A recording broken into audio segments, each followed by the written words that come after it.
Boa noite a todos. Que a graça e a paz do nosso Senhor Jesus Cristo estejam com todos nós nessa noite. Além de pastor da primeira igreja e professor ali do seminário, eu sou marido da Alessandra e pai da Sofia, do Tito, da Giana e, se Deus permitir, alguns mais aí, que ele sabe ou não, que virão, tá? Eu fico muito alegre e feliz de participar de um evento como esse. Eu geralmente participo como tradutor, já é um prazer maravilhoso, muito mais ainda então agora sendo um dos preletores. E como o presbítero Manuel fez um breve histórico aqui do Projeto Os Puritanos, o meu envolvimento com o projeto começou em 2003, ainda como um ouvinte, uma pessoa sedenta da palavra de Deus por meio desses homens que tentam seguir um pouquinho a piedade dos puritanos. E em 2003, eu lembro que eu e a minha esposa ficamos admirados com a exposição naquele simpósio sobre culto. Né? A primeira vez era o pastor Paipa, Joe Bick e o James Bick que vieram e falaram sobre culto e a gente, né, ficou maravilhado. E graças a Deus, hoje nós temos o privilégio de falar um pouco mais sobre esse assunto que é inesgotável, até porque nós somos tão pecadores que parece que quanto mais nós aprendemos, menos nós sabemos praticar.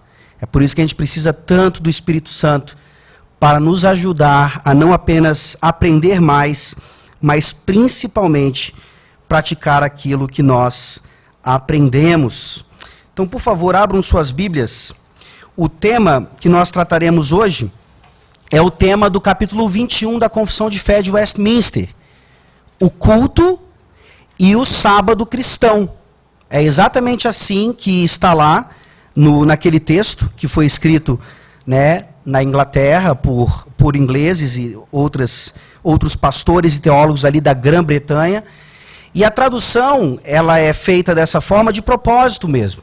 Né? A ideia do sábado, ela é muito mal interpretada nos nossos dias, por causa da própria língua mesmo.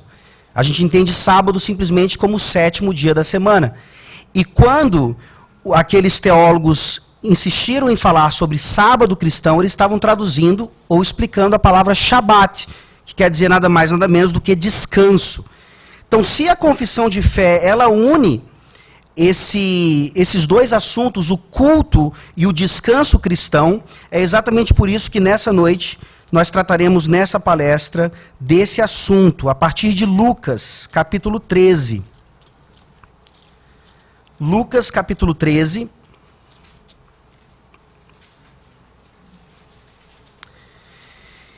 Geralmente esse assunto, ele gera muita polêmica e muitas dúvidas e muitas perguntas. O horário já está bem avançado. A palestra eu vou tentar fazer o mais breve possível e não sei se haverá tempo ou não para perguntas e respostas depois. E eu já viajo amanhã cedo. Mas certamente, se houver perguntas e respostas que quiserem tratar ainda nessa conferência, os outros pastores estão bem melhor preparados do que eu para responder todas elas, não tenho a menor dúvida, tá certo? Porque, graças a Deus, uma coisa que nós precisamos na igreja é unidade de pensamento, unidade doutrinária. E se tem um assunto que nós precisamos de maior unidade, é justamente nessa questão do dia do Senhor. Então, Lucas capítulo 13, eu vou ler a partir do versículo 1 de Lucas, até para nos contextualizar, mas o texto que eu irei utilizar é dos versículos 10 ao 17. Lucas 13, assim diz a palavra da salvação. Naquela mesma ocasião, chegando alguns, falavam a Jesus a respeito dos galileus, cujo sangue Pilatos misturara com sacrifícios que os mesmos realizavam. Ele, porém, lhes disse: pensais que esses galileus eram mais pecadores do que todos os outros galileus, por terem padecido estas coisas? Não eram, eu vos-lo afirmo. Se, porém, não vos arrependerdes, todos igualmente perecereis. Ou cuidais que aqueles 18 sobre os quais desabou a torre de Siloé e os matou eram mais culpados que todos os outros habitantes de Jerusalém? não eram, eu vos afirmo. Mas se não vos arrependerdes, todos igualmente perecereis. Então Jesus proferiu a seguinte parábola. Certo homem tinha uma figueira plantada na sua vinha, e vindo procurar fruto nela, não achou. Pelo que disse ao viticultor: há 3 anos venho procurar fruto nesta figueira e não acho. Podes cortá-la. Para que está ela ainda ocupando inutilmente a terra? Ele, porém, respondeu: Senhor, deixa ainda este ano, até que eu escave ao redor dela e lhe ponha estrume. Se vier a dar fruto, bem está. Se não, mandarás cortá-la. Ora, ensinava Jesus no sábado, numa das sinagogas. E veio ali uma mulher possessa de um espírito de enfermidade. Havia já 18 anos. Andava ela encurvada, sem de modo algum poder endireitar-se. Vendo-a Jesus, chamou-a e disse-lhe: Mulher, estás livre da tua enfermidade. E impondo-lhe as mãos, ela imediatamente se endireitou e dava glória a Deus. O chefe da sinagoga, indignado de ver que Jesus curava no sábado, disse à multidão: 6 dias há em que se deve trabalhar. Vinde, pois, nesses dias, para seres curados, e não no sábado. Disse-lhe, porém, o Senhor: Hipócritas! Cada um de vós não desprende da manjedoura no sábado o seu boi ou o seu jumento para levá-lo a beber? Por que motivo não se devia livrar deste cativeiro em dia de sábado esta filha de Abraão, a quem Satanás trazia presa há 18 anos? Tendo ele dito estas palavras, todos os seus adversários se envergonharam. Entretanto, o povo se alegrava por todos os gloriosos feitos que Jesus realizava. Amém. Vamos orar. Senhor nosso Deus, obrigado por essa conferência. Obrigado, ó Deus, porque nós não nos cansamos de falar sobre o teu santo culto. Nós não nos cansamos de estar aos pés do Senhor, do teu Santo Espírito, nos ensinando ainda mais sobre as realidades dessa comunhão plena contigo. Ó Deus, ajuda-nos a entender agora a relação do culto com o dia do Senhor. Ó Deus, nós aqui estamos perplexos com a nossa nação. E nós aqui talvez estejamos planejando participar desse movimento que vai acontecer justamente no dia do Senhor, nesse próximo dia 15, para talvez trazer alguma esperança para as trevas que ameaçam mais uma vez a nossa nação. Senhor Deus, nós sabemos que se tem uma razão pela qual o Brasil se encontra na condição em que está, é porque a tua igreja tem falhado em cumprir o dia do Senhor, como as tuas sagradas escrituras nos ensinam. Ó Deus Todo-Poderoso, nos ajuda a ver isso das Sagradas Escrituras, nos ajuda a ver isso dos nossos símbolos de fé, nos ajuda a ver isso das vidas piedosas de homens e mulheres que realmente experimentaram o 4º mandamento e todos os outros, de uma forma tão maravilhosa e tão piedosa, que realmente fizeram diferença nas suas gerações. Tende misericórdia de nós, em nome de Jesus. Amém. Onde você estava, dia 1º de fevereiro de 2014, não faz tanto tempo assim, talvez você até se lembre. Deixa eu tentar refrescar a sua memória. 1º de fevereiro de 2015, esse ano. 1º de fevereiro de 2015. Foi um domingo. Domingo importantíssimo para os Estados Unidos. Porque foi o domingo do Super Bowl, domingo da final do futebol americano, que é, como os especialistas em esportes declaram, o evento esportivo mais importante de todos, porque é o comercial mais caro que as empresas podem pagar naquele momento em que o jogo é realizado ali nos Estados Unidos. Por que eu estou trazendo essa informação que parece tão distante de nós? Quem aqui tem proximidade com o futebol americano? Levanta a mão. Um aqui, outro ali. Veja, eu não estou perguntando se você assistiu ou não o Super Bowl. tá? Isso já já vai ficar exposto para vocês. Poucas pessoas aqui. Por que eu escolhi, então, essa introdução? Duas razões. Primeira, fazer propaganda aqui da Revista dos Puritanos. Eu nem sei se ela continua sendo publicada, né? Tem ali na livraria, se você quiser, uma ótima forma de você conhecer melhor o projeto também. E, em 2003, eu paguei pelo meu simpósio vendendo assinaturas dela. Não tem mais essa possibilidade, mas se você precisar ir para o simpósio, procure os coordenadores aí, eles vão lhe ajudar, mas eu acho que as vagas estão encerradas já, né? Não tem nem mais condição para esse ano, já prepare-se para 2016. E aqui, nessa revista sobre a Aliança das Obras, Graciosa Aliança das Obras, tem um artigo, O Dia do Senhor e o Culto Reformado, escrito por Ian Hamilton, que é um pastor, que nesse ano aqui, ele ainda estava em Cambridge, acho que ainda está lá, né, na Inglaterra. E ele falando sobre essa questão, ele disse assim: fiquei extremamente espantado quando há alguns anos passei um período nos Estados Unidos e vi que o dia da final do Campeonato de Futebol Americano, o evento esportivo mais enfatizado do ano, era praticado no Dia do Senhor. E que muitas igrejas evangélicas cristãs, naquele dia, até mesmo que professavam a fé reformada, cancelavam até os seus cultos dominicais para permitir que as pessoas fossem assistir este jogo. Quase não acreditei que isso estivesse acontecendo. Porém, disseram-me que mais igrejas mudariam até o horário de culto para permitir aos crentes irem a este final de campeonato. Essa é a primeira razão para eu ter falado sobre o Super Bowl. A segunda é que, talvez diferentemente aqui desse auditório, lá em Teresina, muitas pessoas estão cada vez mais vidradas em futebol americano, por causa da ESPN e tantas outras formas aí de propaganda. E eu conversei sobre a final do campeonato com um pastor muito amigo meu, a quem eu amo muito, mas que, obviamente, discorda de mim nesse ponto. Ele me convidou para assistir o jogo na casa dele, e eu disse para ele que não iria, e ele sabia por quê. E aí ele disse, você tem a visão confessional do Dia do Senhor, eu tenho a visão calvinista. Ou seja, ao dizer isso, ele estava, obviamente, na minha opinião, cometendo uma má interpretação do que Calvino ensinava sobre o assunto. Só que tem muitos reformados que pensam dessa forma. A gente vai ver isso aqui numa aplicação específica.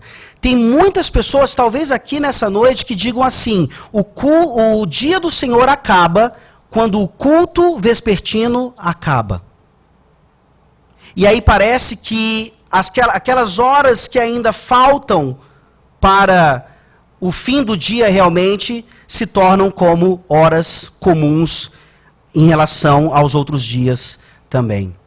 Só que esse meu querido amigo pastor, ele estava certíssimo em relação à minha visão confessional, da qual vocês podem discordar, se ela não for bíblica. Mas lá não há sombra de dúvida de que a doutrina do Dia do Senhor requer que os crentes, ainda na nova aliança, guardem um dia inteiro, 24 horas, uma rotação completa da terra, para o culto e o serviço a Deus, como aqui Jesus Cristo guardou e nos ensina a fazer tantas coisas que nós geralmente não fazemos nesse dia tão maravilhoso. Para conectar vocês um pouquinho melhor nesse assunto, tira o Super Bowl de lado. Lembrem-se agora de 2013. Não lembro o dia, mas lembro que foi a final da Copa das Confederações. Brasil e Espanha. 3-0. Show de bola. Uma igreja considerada reformada no Brasil mudou o horário do culto, que seria exatamente no mesmo horário que Brasil e Espanha começariam aquele jogo tão memorável. O que você acha disso? Qual é a sua primeira reação a esses assuntos? Ah, não, mais uma vez vão falar sobre isso. Já chega. será que você consegue perceber, pelo menos, que há uma importância muito maior sobre esse assunto do que nós necessariamente entendemos, e que é dever nosso, no mínimo, como bons bereanos, procurar se há verdade ou não naquilo que vai ser ensinado essa noite, mais uma vez a respeito deste ensino. Eu quero dizer para vocês algumas coisas a respeito desse dia, a partir de Lucas 13, de 10 a 17. E nós começamos dizendo que esse dia não é um dia de hipocrisia. Ele não é um dia de hipocrisia, mas ele é um dia de várias outras coisas. O dia do Senhor é dia de adoração. Veja aí mais uma vez versículos 10 e 11 de Lucas 13. O dia do Senhor não é um dia de hipocrisia, o dia do Senhor é um dia de adoração. Ora, ensinava Jesus no sábado, numa das sinagogas, e veio ali uma mulher possessa de um espírito de enfermidade. Havia já 18 anos. Andava ela encurvada, sem de modo algum poder endireitar-se. Parece que esse ponto é o que existe de mais tranquilo nesse debate todo. Todo mundo sabe, reformados, quase reformados, pentecostais, evangelicais, que domingo é o dia em que a igreja se congrega para cultuar. Mas vejam como o texto, nesses 2 versículos, já nos mostra coisas ainda mais detalhadas a respeito desse dia de adoração. Primeiro, nos fala sobre um costume de Jesus em ensinar na sinagoga no sábado. A palavra costume não está aqui, mas você pode olhar em outros relatos no próprio Evangelho de Lucas, falando sobre esse hábito de Jesus. E não era um costume meramente de tradição. Isso nos faz uma pergunta clara. Por que é que você vai no culto no domingo? Por que é que você se reúne com a igreja no dia do Senhor? Talvez seja por mera tradição. Quantos crentes hoje ainda pensam que o domingo é uma mera convenção? Convencionou-se assim, então preciso bater meu ponto na igreja, pois afinal de contas os presbíteros estão olhando, e se eles não me virem lá, eles vão ligar para mim e perguntar por que é que eu não fui. O que é que te motiva a fazer essas coisas que Jesus fazia? Certamente Jesus não estava batendo ponto aqui lá na sinagoga. Jesus, ele experimentava o Salmo 84. Ele experimentava o Salmo 122. Ele experimentava essa realidade, como o pastor Paulo bem colocou, de se encontrar com Deus Pai, naquele momento glorioso, em que ele fazia questão de deixar tudo de lado, para estar ali, em obediência e com prazer, com alegria, sabendo das bênçãos que isso representa para nós. É muito interessante, não tem como tratarmos em muitos detalhes essa questão aqui, mas o fato de Jesus estar ensinando numa sinagoga nos lembra de um tema em relação a culto, que eu quero até sugerir, talvez para o simpósio, se não der, numa próxima situação, entender a importância do culto sinagogal para o culto na nova aliança. Se você não entende, como o pastor Paulo colocou aqui, biblicamente, a liturgia da sua igreja, por que a gente faz assim, por que a gente faz assado, por que tem isso, por que não tem aquilo? Fundamentalmente, é o entendimento de que Deus utilizou, num momento de transição, o culto sinagogal, quando o culto no templo acaba, e agora o culto da nova aliança começa a ser realizado ao redor do sacrifício de Jesus Cristo. E o culto sinagogal nos ensina, até tinha essa palestra prevista para essa conferência, mas houve uma mudança.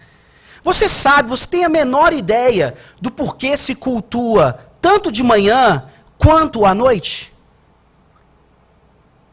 Se você não consegue responder essa pergunta biblicamente, você precisa rever alguns conceitos na sua cabeça. Não foi porque Calvino disse que tinha que ser assim, não é porque o presbítero Manuel gosta dessa prática.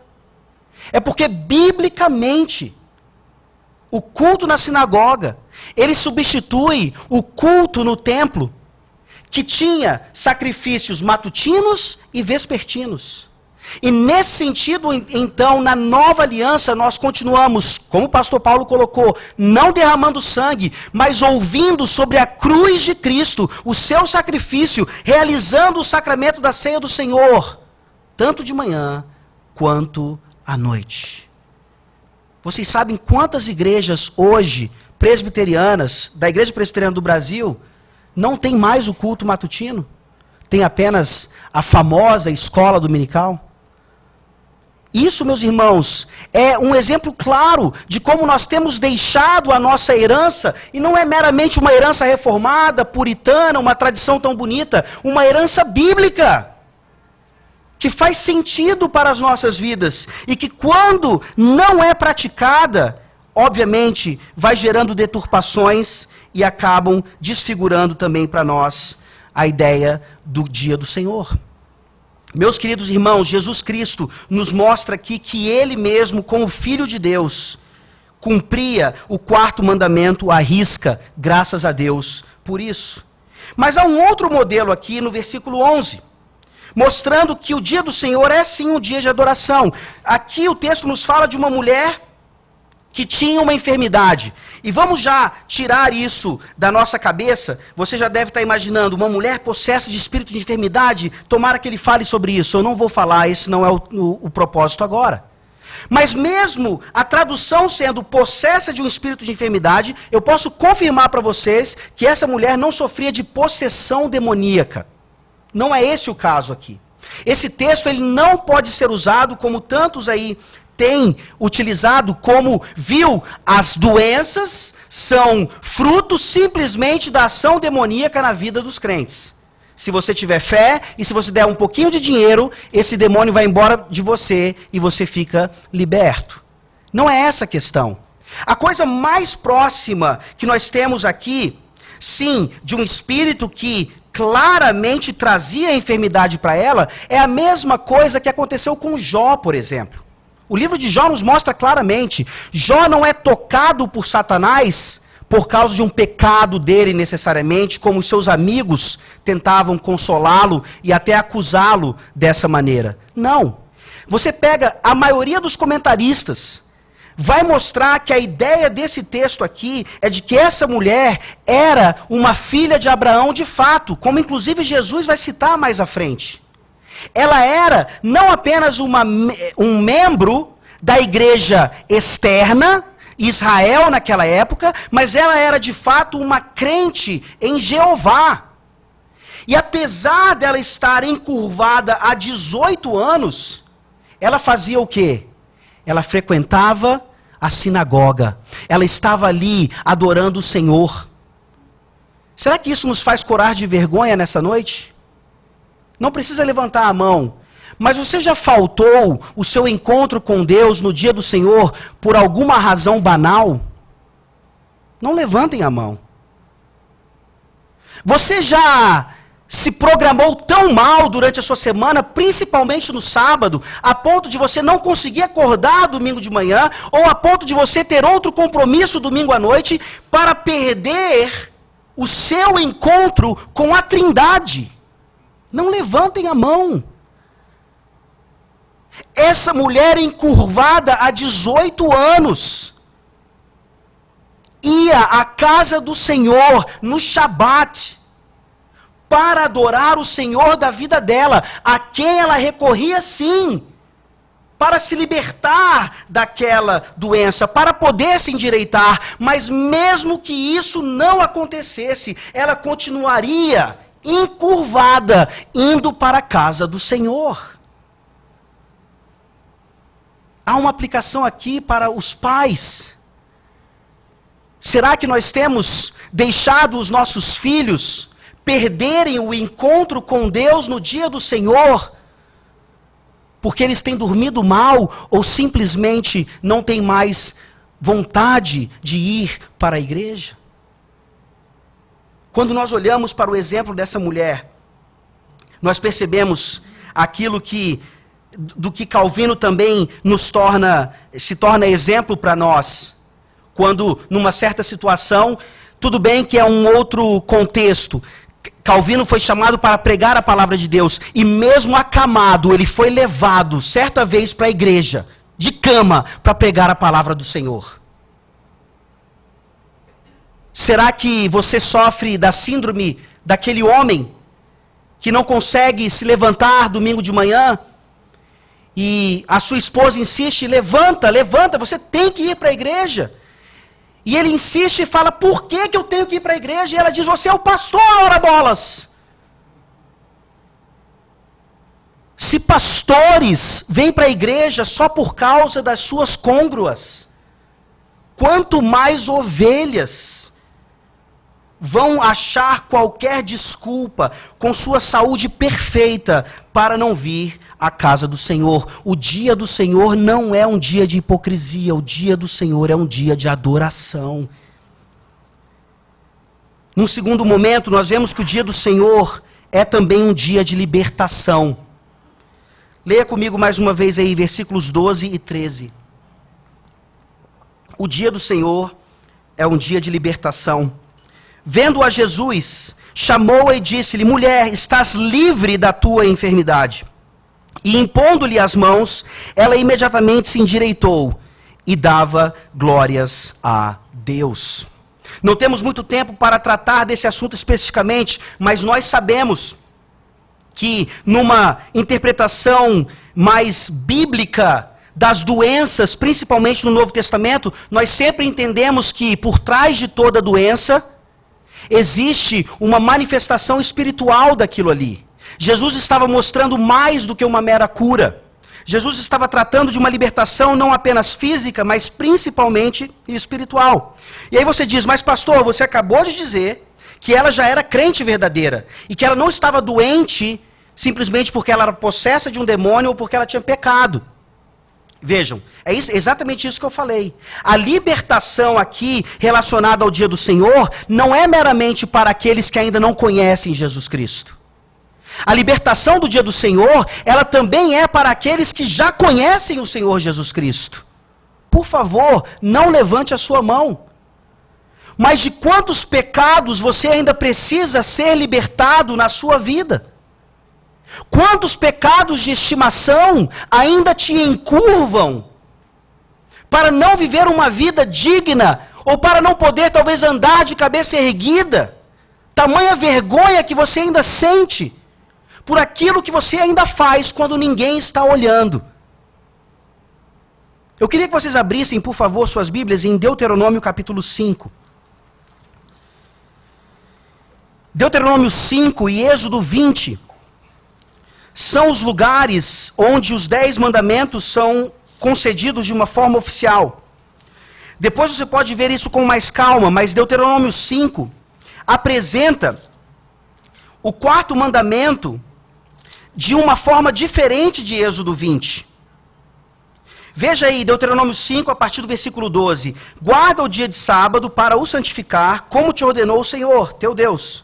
6 dias trabalharás e farás toda a tua obra. Até aqui está idêntico. Mas o 7º dia é o sábado do Senhor, teu Deus. Não farás nenhum trabalho, nem tu, nem teu filho, nem a tua filha, nem o teu servo, nem a tua serva, nem o teu boi, nem o teu jumento, nem animal algum teu, nem o estrangeiro das tuas portas para dentro, para que o teu servo e a tua serva descansem como tu.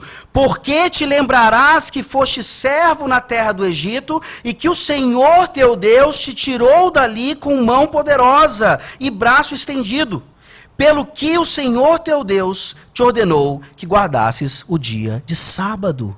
A razão dada em Deuteronômio 5 para a guarda do dia do Senhor é a salvação que o povo teve do Egito, a sua libertação. E vocês sabem muito bem que mesmo depois de libertos do Egito, daquele cativeiro, eles continuavam tendo a necessidade de libertação. Vocês conseguem entender aqui o que é que nós perdemos quando nós não celebramos esse dia biblicamente? Principalmente quando deixamos de participar do culto nesse dia maravilhoso da Santa Convocação. É o dia especial em que Deus está mais nos santificando. Se você tem crises ainda por causa de pecado, Deus deu um remédio bem especial que você tem negligenciado, que é o entendimento do que esse dia representa para nos livrar mais e mais dessas coisas que ainda são possivelmente influência de Satanás em nossas vidas.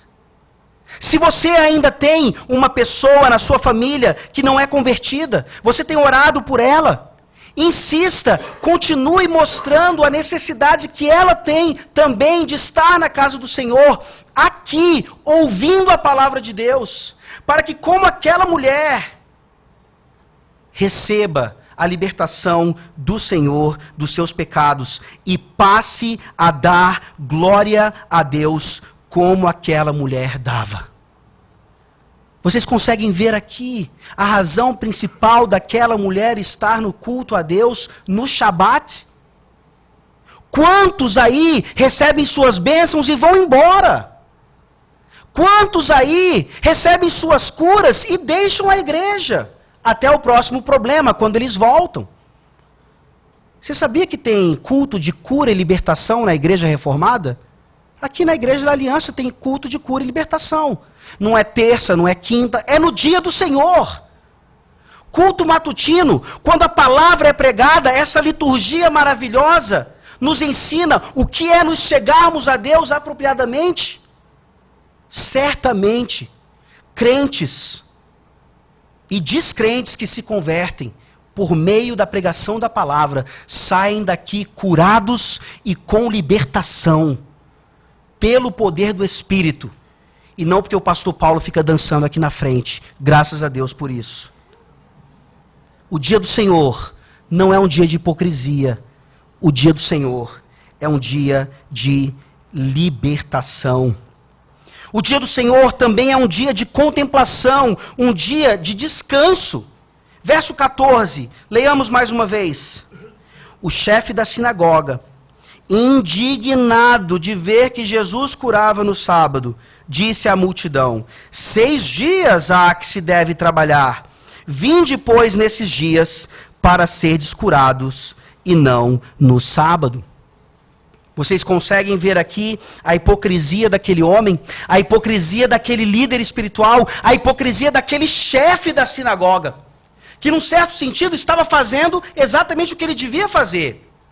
Jesus não veio até ele pedindo a sua permissão para ele fazer aquilo. O chefe da sinagoga estava cuidando da sua sinagoga. O chefe da sinagoga estava, como ele bem pensava, colocando as cercas ao redor do dia do Senhor, algo que devia ser tão protegido. E vejam que mesmo nesse erro, mesmo nessa atitude tão terrível diante de uma manifestação tão maravilhosa da graça de Deus, nós vemos aqui ele interpretando, pelo menos num certo sentido, a Bíblia de forma correta. Ele fala aqui aquilo que o 4º mandamento claramente diz. Nós acabamos de ler em Deuteronômio 5 e poderíamos ler também em Êxodo capítulo 20. Ele fala sobre como o Shabat é sim deixarmos de trabalhar para podermos descansar. E aqui vem então uma atitude que geralmente acontece em momentos em que esse tema é trabalhado. Geralmente as pessoas dizem assim: ah, então tá bom, então no domingo é para eu não fazer mais nada. Eu vou ficar em casa, deitada, dormindo, e aí eu vou estar cumprindo o dia do Senhor. Veja, se você tem essa tendência, saiba que isso já é rebeldia da sua parte. Porque a Bíblia em nenhum momento ensina isso. E se eu estiver dando essa ênfase, eu preciso ser corrigido. O que a Bíblia nos ensina é que nós deixamos de trabalhar em outras coisas, mesmo legítimas, para poder trabalhar mais e mais para Deus, de acordo com aquilo que Ele determinou para o seu dia. Vejam só, rapidamente, o que era a interpretação daquele chefe da sinagoga em relação ao que devia ser feito no dia do Senhor. De acordo com Nigel Lee, que é um teólogo que escreveu um trabalho muito fantástico sobre esse tema, o Shabat Pactual. Não foi nem traduzido, seria bom talvez traduzir. De acordo com esse teólogo, a Mishnah, que era uma interpretação judaica da lei de Deus, continha 24 capítulos acerca do dia do descanso. E dentre esses capítulos, o mais importante era o 7º, que continha uma lista de 39 abot, que eram as categorias principais de atividades proibidas no sábado. Cada uma dessas categorias era subdividida em outras 39 toledot, chegando-se assim a um total de 1.529 atividades que eram proibidas no sábado. Eu vou repetir, esse era o contexto em que Jesus Cristo estava vivendo. 1.529 atividades eram proibidas no Shabat, de acordo com a liderança espiritual da época. Aí você fala, beleza, vamos pensar então como aquele chefe da sinagoga. O que o Evangelho está nos ensinando aqui é exatamente isso. Os puritanos, quando fizeram lá o catecismo maior, eles estabeleceram uma série de listas que são coisas que devem ser feitas ou proibidas no dia, exatamente o que os fariseus estavam fazendo. Falso! Se essa é a sua interpretação também, eu quero lhe exortar, isso também é rebeldia. Pois o que aqueles homens fizeram em suas 1.529 leis não tinham nada a ver com a palavra de Deus. Compare agora o que os puritanos fazem, não só no 4º mandamento, mas em relação a todos os outros, e vejam como ali, aquelas aplicações têm tudo a ver com a palavra do Senhor. Isso também tira aquele argumento em que as pessoas dizem, tudo bem, eu sou convencido desse assunto, mas é impossível praticar esse assunto, essa doutrina no século XXI no Brasil. É impossível. Tudo bem, seja coerente e consistente. É impossível praticar qualquer mandamento no século XXI, no Brasil ou em qualquer lugar do mundo.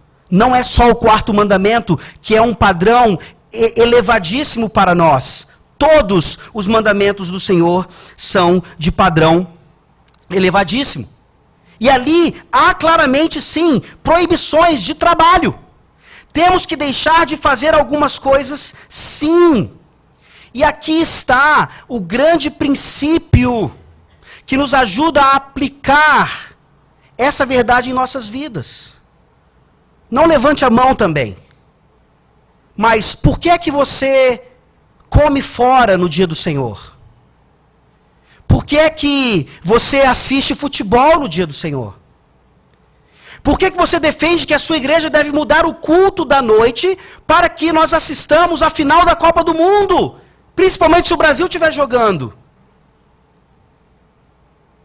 Não são meras regras, porque eu não gosto de futebol. Eu gosto muito de futebol americano. Eu queria muito que a final do futebol americano fosse na sexta-noite, mas ela não é. Eu amo mais o Senhor Jesus Cristo do que o futebol americano. E é nesse sentido então que nós olhamos para o futebol, para o restaurante e para tantas outras práticas que nós fazemos, e as pessoas estão ali trabalhando. Elas não estão descansando como deveriam no dia do Senhor. Talvez você pense assim, eu não estudo no dia do Senhor, eu não trabalho, mas eu ainda vou comer no restaurante porque isso é uma necessidade. Mais uma vez, repense essa sua aplicação. Você tornou isso uma necessidade. Você não precisa ir a um restaurante no domingo. Foi a sua negligência em não se preparar adequadamente que faz você ter que comer enquanto outras pessoas estão trabalhando. Faça um teste na sua vida. Da próxima vez que você for comer fora, no domingo, convide aquele garçom para vir à sua igreja. No domingo, naquele dia. Convide-o. Fale, você aprendeu sobre o dia do Senhor, não foi convencido ainda dessa questão do almoço ou do jantar fora, mas foi convencido de que ali tem culto de cura e libertação. Convide aquele garçom e ele vai dizer para você, eu não posso, eu estou trabalhando. Convide o frentista do posto de gasolina.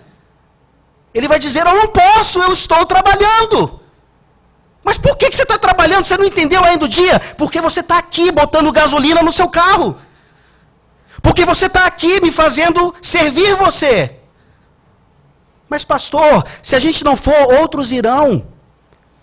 A questão não são os outros.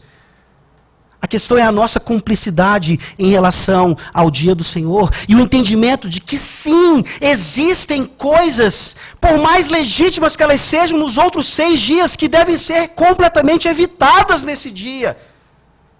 Para que os estrangeiros, os ímpios, possam ter uma folga e virem até a casa do Senhor. E se converterem e receberem a bênção, como essa mulher recebeu naquele dia.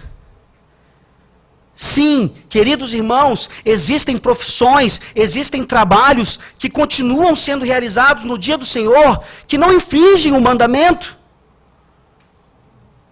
Quando nós olhamos para a palavra de Deus, tratando desse assunto, ela é tão sábia e tão sábia, que nós começamos a moldar a nossa vida, e nós começamos a entender então, que os princípios da palavra de Deus nos guiam em tudo aquilo que nós fazemos. É exatamente nessa hora, depois da palestra, que todo mundo fala, então o que pode fazer, o que não pode? A preocupação nessa noite, principalmente, se é a primeira vez que você está ouvindo sobre isso, é quais são os princípios da palavra de Deus, para eu poder experimentar essa bênção tão maravilhosa. E o Espírito Santo depois vai lhe guiando. Meus queridos irmãos, 2002, antes, 98, final da Copa do Mundo, quem foi? Os peladeiros de plantão aqui. Brasil e França. Lembram do horário do jogo? Diz assim, eu não assisti, pastor, estava na igreja. Não, 98 foi tranquilo, o jogo foi à tarde. Acabou mais ou menos umas 6 horas. Dava para assistir tranquilo, ir para a igreja.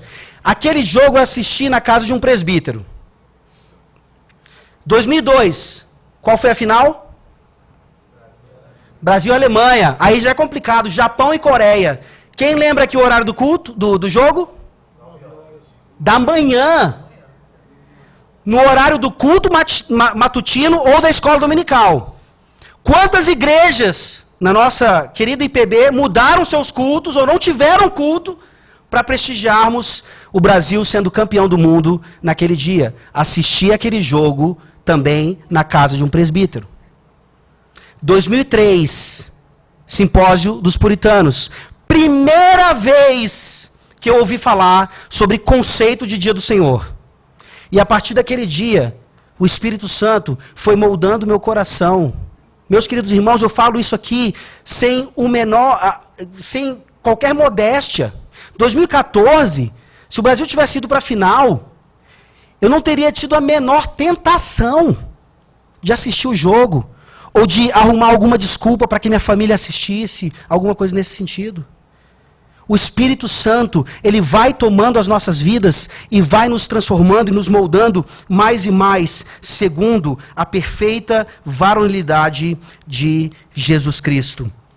O dia do Senhor não é um dia de hipocrisia, é um dia de descanso, é um dia de contemplação, é um dia em que nós paramos as nossas atividades corriqueiras para descansar no Senhor. Vamos correr aqui um pouquinho. O dia do Senhor é um dia de compaixão, versículo 15.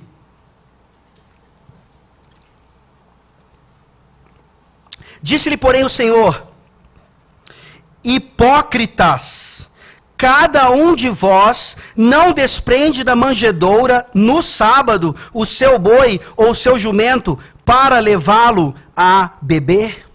Vejam a sabedoria do nosso Senhor Jesus Cristo e até mesmo a sua coragem, em contraste com a covardia daquele chefe da sinagoga. O chefe da sinagoga, ele discordou de Jesus, mas ao invés de falar com ele tete a tete, ele fala para o auditório, para que ele ouvisse bem. O 4º mandamento é esse aqui: não se deve fazer esse tipo de trabalho no Shabat. Isso quebra tal regra da Mishnah, é só vocês irem lá ler. Jesus Cristo, dirigindo-se a ele e aos outros que pensavam como ele, diz: hipócritas. esse dia foi feito justamente para o que eu estou realizando hoje aqui. Jesus Cristo podia ter curado aquela mulher no dia seguinte, podia ter curado no dia anterior. Ele fez questão de tratar com ela no dia do descanso para nos ensinar uma lição tão negligenciada. Que a igreja do Senhor Jesus Cristo é responsável pelas obras de misericórdia, e não o Estado, e não as ONGs, e não as bolsas, a igreja, principalmente no dia do Senhor. Quantos diáconos aqui hoje à noite? Pode levantar a mão agora, não há problema nenhum em ser diácono. Como vai o diaconato da sua igreja? Como estão as obras de misericórdia da sua igreja? Você, diácono, é o responsável primordial por essa atividade tão negligenciada. E se você diz, mas não temos tempo, pastor, tem sim.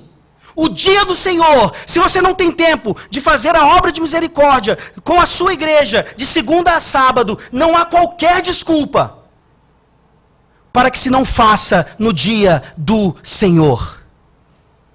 Se Recife tem tantos miseráveis na rua, é hora da igreja, que preza tanto pelo dia do Senhor, sair no dia do Senhor, mesmo que isso sacrifique a soneca da tarde.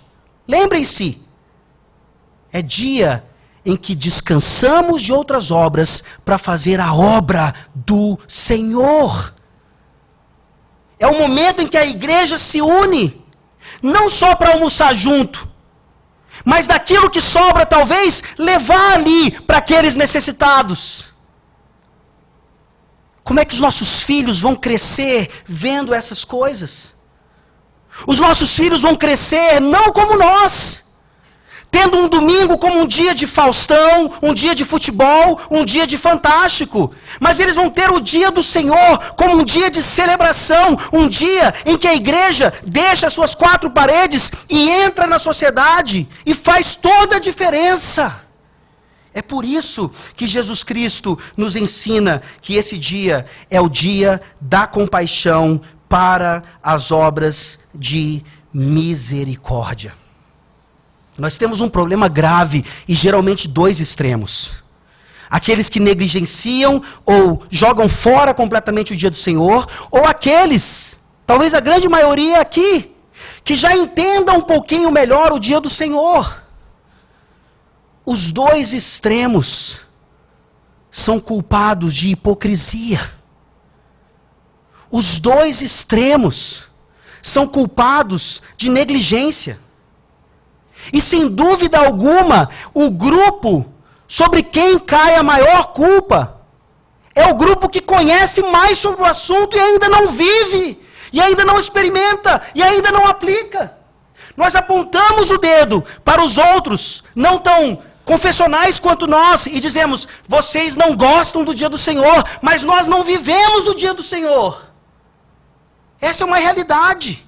Como eu disse para vocês, quantos reformados, quantos nos Estados Unidos, isso é uma febre, não sei de onde veio, que acham e defendem que o dia do Senhor acaba no final do culto vespertino.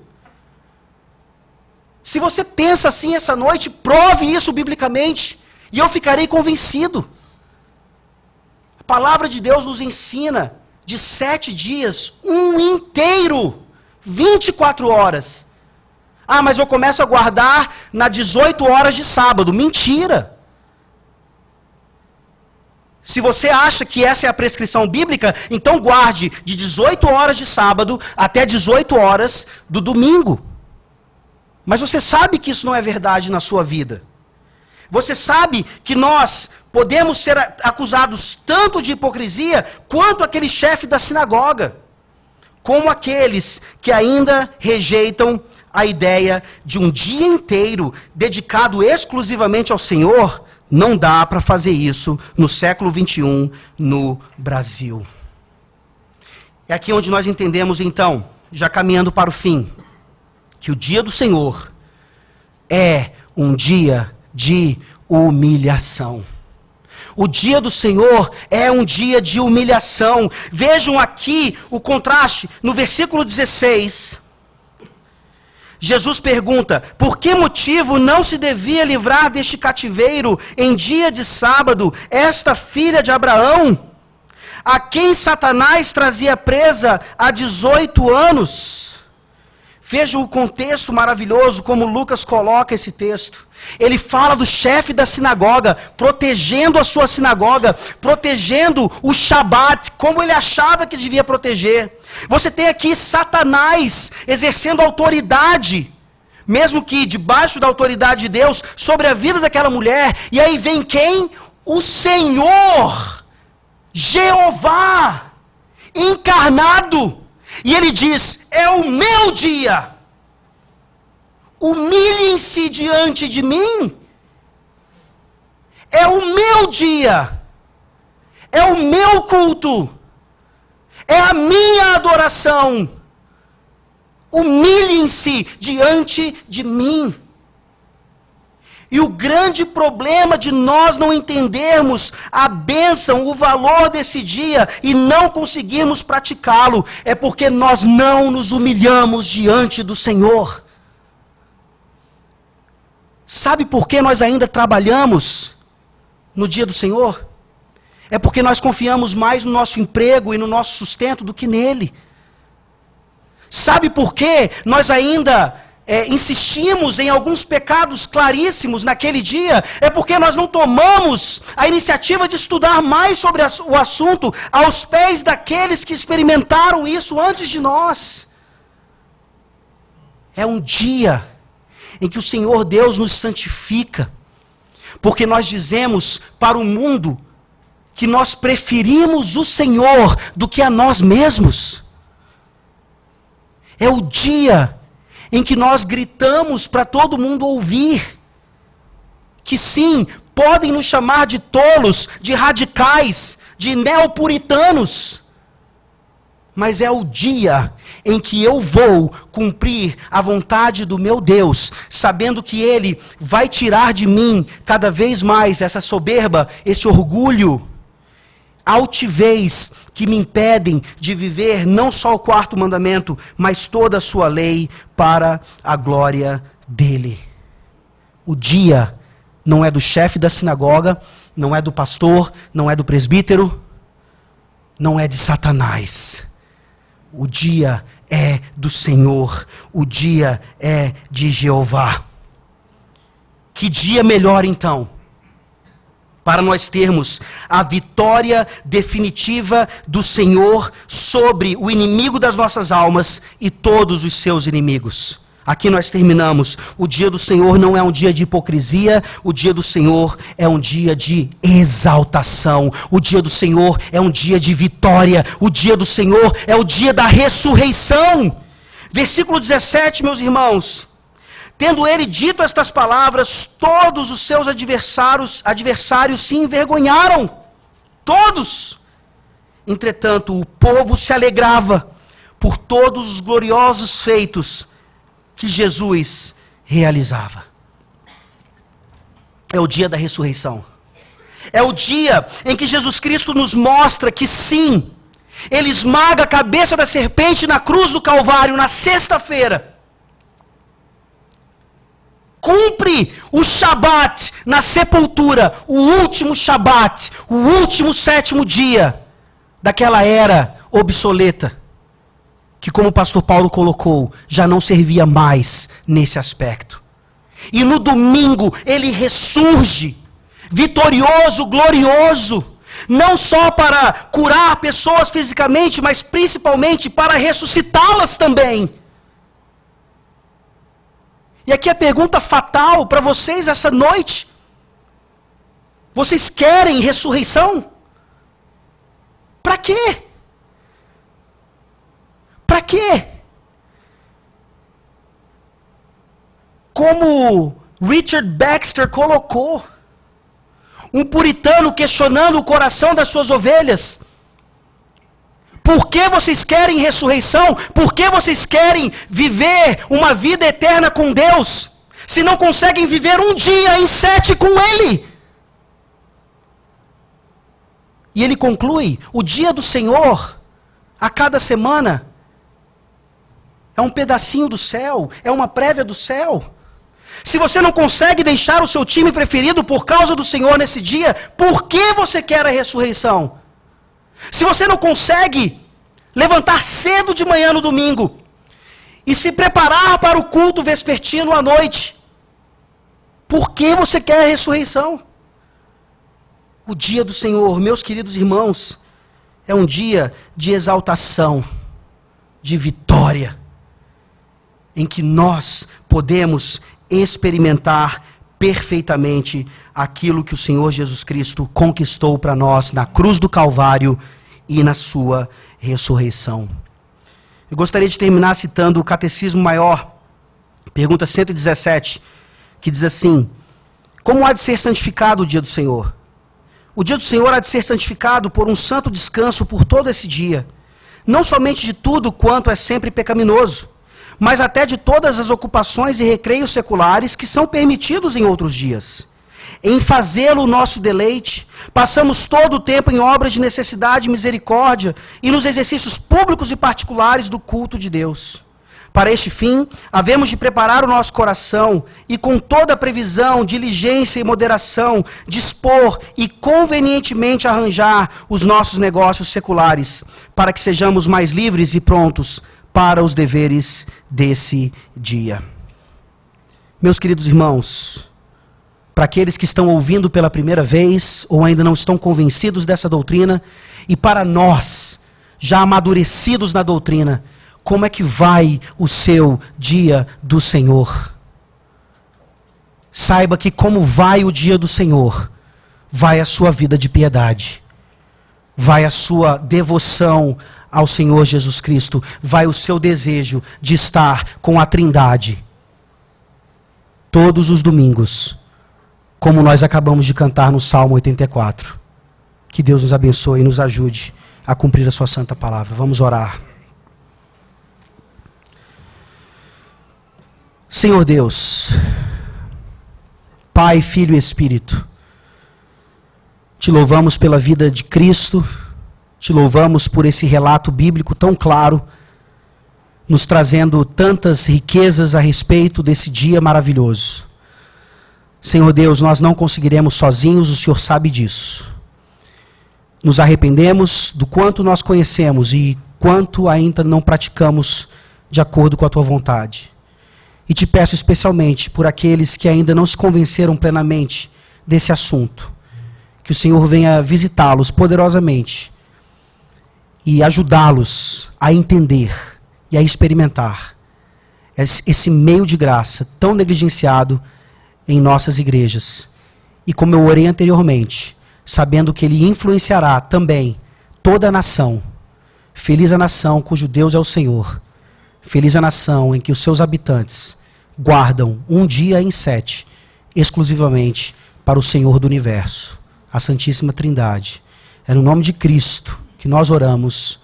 Amém.